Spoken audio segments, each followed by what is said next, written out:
Hello friends, मेरा नाम है पीयूष पांडे। आज मैं आपके लिए लेके आया हूँ सस्टेनेबल डेवलपमेंट गोल्स के बारे में।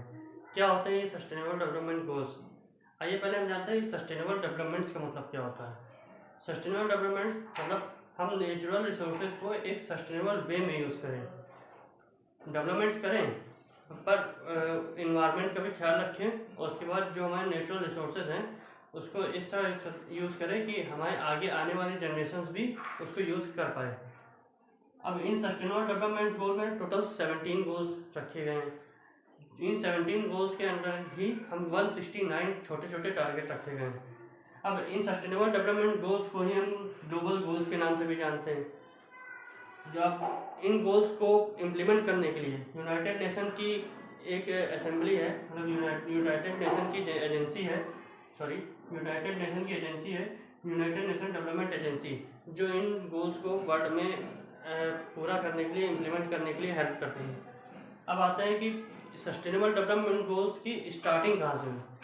1983 दिसंबर में यूनाइटेड नेशंस के सेक्रेटरी जनरल ने एक कमीशन अपॉइंट किया जिसे हम ब्रेटलैंड कमीशन कहते हैं।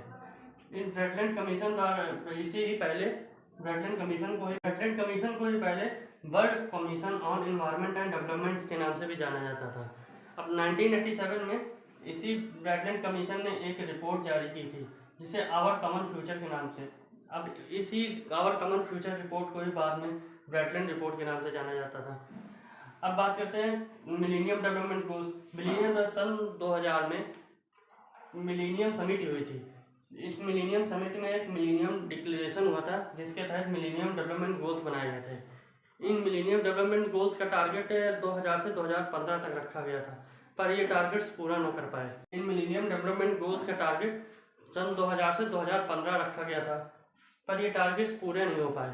तो एक प्रकार से हम ये भी कह सकते हैं कि इन्हीं MDGs को ही अपडेटेड करके यूनाइटेड नेशन ने 2015 में SDGs बनाए, मतलब सस्टेनेबल डेवलपमेंट गोल्स बनाए 17। अब हम देखते हैं कि कौन कौन से हैं ये सस्टेनेबल डेवलपमेंट गोल्स। फर्स्ट है नो पॉवर्टी, मतलब विश्व से गरीबी की सभी प्रकारों को हटाया जाए। दूसरा है जीरो हंगर, भुखमरी को हटाया जाए। तीसरा है गुड हेल्थ एंड वेलबींग, मतलब सभी आयु के लोगों में स्वस्थ, सुरक्षा और स्वस्थ जीवन को बढ़ावा देना। चौथा है क्वालिटी एजुकेशन, मतलब एजुकेशन की क्वालिटी को इम्प्रूव करना।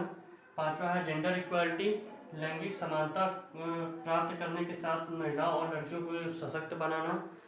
फिर है क्लीन वाटर एंड सैनिटेशन, सभी के लिए स्वच्छ और पानी के सतत प्रबंधन की उपलब्धता सुनिश्चित करना।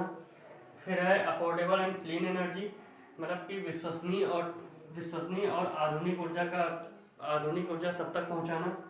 फिर है decent work and economic growth, मतलब कि सभी के लिए निरंतर समावेशी, मतलब सतत आर्थिक विकास और रोजगार और बेहतर कार्य को बढ़ावा देना। फिर है इंडस्ट्रीज इनोवेशन एंड इंफ्रास्ट्रक्चर, मतलब समावेशी और सतत औद्योगिकरण को बढ़ावा देना। फिर है रिड्यूस इनइक्वालिटी, दो देशों के बीच आपस जो मतभेद चलते रहते हैं उनको ख़त्म करना। फिर है सस्टेनेबल सिटीज़ एंड कम्युनिटीज, मतलब कि सुरक्षित ह्यूमन सोसाइटीज़ को डेवलपमेंट करना। फिर है रिस्पॉन्सिबल कंजप्शन एंड प्रोडक्शन, स्थायी खपत और उत्पादन पैटर्न को सुनिश्चित करना। फिर क्लाइमेट एक्शन, जलवायु परिवर्तन और उससे होने वाले प्रभावों के लिए हमेशा तैयार रहना। फिर है लाइफ बिलो वाटर, मतलब कि समुद्री जीव हैं, मतलब हमारे जो सीज हैं, समुद्र हैं, नदी हैं और जो भी समुद्री जीवन है उनको सुरक्षित रखना। फिर है लाइफ ऑन लैंड, पृथ्वी पे जो जीवन है, ज़मीन पे जो जीवन है, जैसे ह्यूमन हो गए और जो भी जीव जंतु हो गए, पेड़ पौधे हो गए, इन सबको सुरक्षित कैसे रखा जाए। फिर है peace and justice strong institution, सतत विकास के शांतिपूर्ण समावेशी समितियों को बढ़ावा देने के साथ साथ और सभी स्तरों पर इन्हें प्रभावी जवाबदेही बनाना ताकि सभी के लिए न्याय सुनिश्चित कर सकें। फिर है partnership to achieve the goal, पूरी दुनिया एक साथ मिलकर इन गोल्स को अचीव करे। ये थे हमारे 17 सस्टेनेबल डेवलपमेंट गोल्स। अब आइए देखते हैं यूनाइटेड नेशन द्वारा निकाली गई सस्टेनेबल डेवलपमेंट रिपोर्ट 2020। इस रिपोर्ट में बताया गया है कि कौन से देश इन जो डेवलपमेंट गोल्स हैं उनको निभाने में कितना कार्य कर रहे हैं, तो उस हिसाब से सबको हर देश को एक रैंकिंग दी गई है। अब आइए देखते हैं कि वो उस रैंकिंग के हिसाब से टॉप 10 कंट्री थे।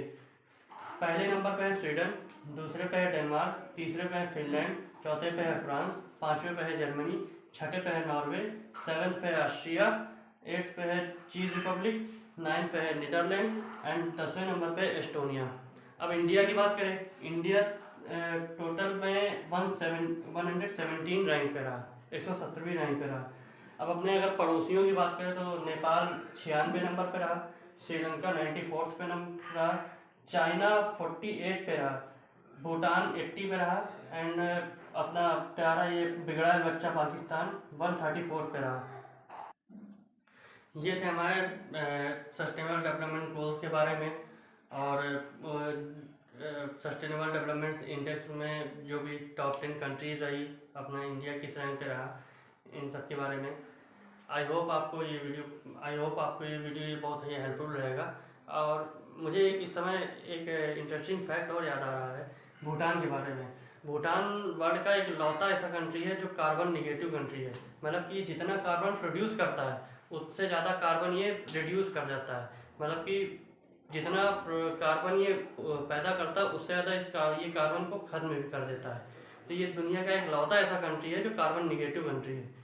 अब आई होप आपके लिए वीडियो बहुत हेल्पफुल रहेगा, और जल्द ही आप मिलेंगे एक नए वीडियो नए टॉपिक के साथ। Thank you.